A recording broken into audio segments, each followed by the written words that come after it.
The mountain towns in Colorado have gotten busier and busier, with some feeling more like a suburb of Denver than they do a mountain town.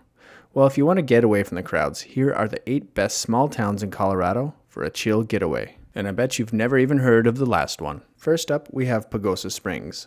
This tiny town in southern Colorado is full of adventure and so far away from any major city that it doesn't get bombarded by tourists on the weekend.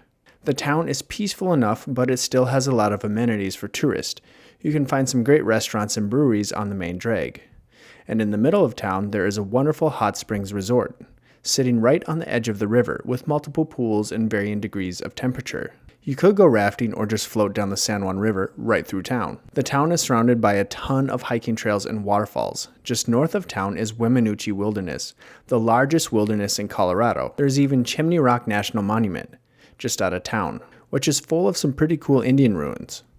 And the ski resort nearby, Wolf Creek, gets the most powder in Colorado most years. Next up, we're going to the real chill town of Creststone. Located in the San Luis Valley, the town is beautiful and quaint and sits just below the Sangre de Cristo mountain range. You're going to find wonderful hikes here, such as the North Creststone Creek and Lake, and the famous Willow Creek Lakes. Nearby the town, you'll find attractions such as the UFO Watchtower and the Colorado Gators and Reptile Park, and of course, the Great Sand Dunes National Park. Next, we have the town of Creede. This small mountain town has a lot of character. It sits just below this box canyon, so it's really picturesque.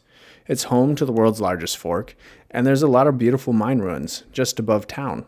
These mine ruins are actually used to film the new Lone Ranger movie with Johnny Depp. And nearby, you'll find the North Clear Creek Falls overlook. Also, this is a beautiful place for fall colors. Now, if you're looking for some towns a little more touristy, I suggest you click on that video up in the corner and subscribe, as I make videos only about Colorado, and there's very few people who have explored Colorado as extensively as I have. Next up, we have Lake City. This small town is nestled in the San Juans and is really quite isolated. The main thing to do here is some off-roading. You could take Engineer Pass all the way to Silverton, and if you don't want to get too technical, you could at least take it up some of the way. This place is pretty cool to check out in the fall and autumn season, especially around Lake San Cristobal.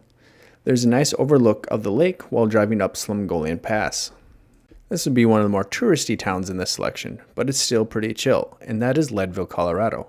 I like Leadville, Colorado because of its very unique and old-style main street, and the old mine ruins around the town, which you can explore by taking the Mineral Belt Trail. The fall colors here are awesome, and the Turquoise Lake Reservoir is a fun place to do some recreation, such as biking, hiking, fishing, and off-roading. Another fun town would be Ridgeway, Colorado. Most people just drive through this town on the way to Telluride or Ouray. The town has a lot to do.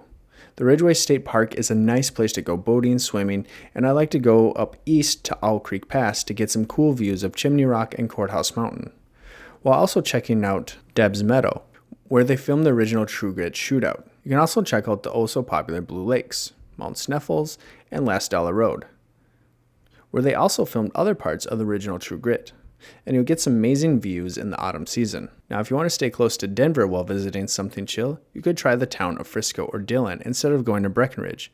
Dillon is pretty chill if there's not a concert that night. If there is, it can get pretty wild and packed. Both Frisco and Dillon sit on Lake Dillon, where people go out paddleboarding, kayaking, and check out the islands, or just go out for a picnic, along with plenty of hiking trails in the area, such as Peak 1 or the easier Mount Royal, or easier yet, Lily Pad Lake. Next, we have the highest town in America, and that is Alma, located just over the pass from Breckenridge. This tiny town is very little, but you must check out Almart, and if you're hungry, go to the South Park Saloon. It is a delicious place to eat. Here, you can go hike 4 14ers in one hike. That would be Democrat, Lincoln, Bross, and Cameron. I personally like to go to Montgomery Reservoir. It's a little less crowded there, and you can check out the old mill and mine ruins there as well as hike up to Wheeler Lake. Now here's a town you probably never heard of, Bedrock. The town literally just has one general store, where they filmed the movie Thelma and Louise. I like to go here and explore the old uranium mining roads, as well as the Dolores River. You can find some old Indian ruins and petroglyphs in this area, and there's a lot of camping up on the plateaus. Now, getting closer to civilization would be Gateway. From Gateway, you can take the 4.4 road right into Moab. But again, I like to go up to the plateau and explore and camp. This is definitely an area you'd like to check out if you want to get away, and a favorite of mine to spend days exploring. And that's it. Thanks for watching. I hope you enjoyed, and I hope you subscribe to check out more Colorado.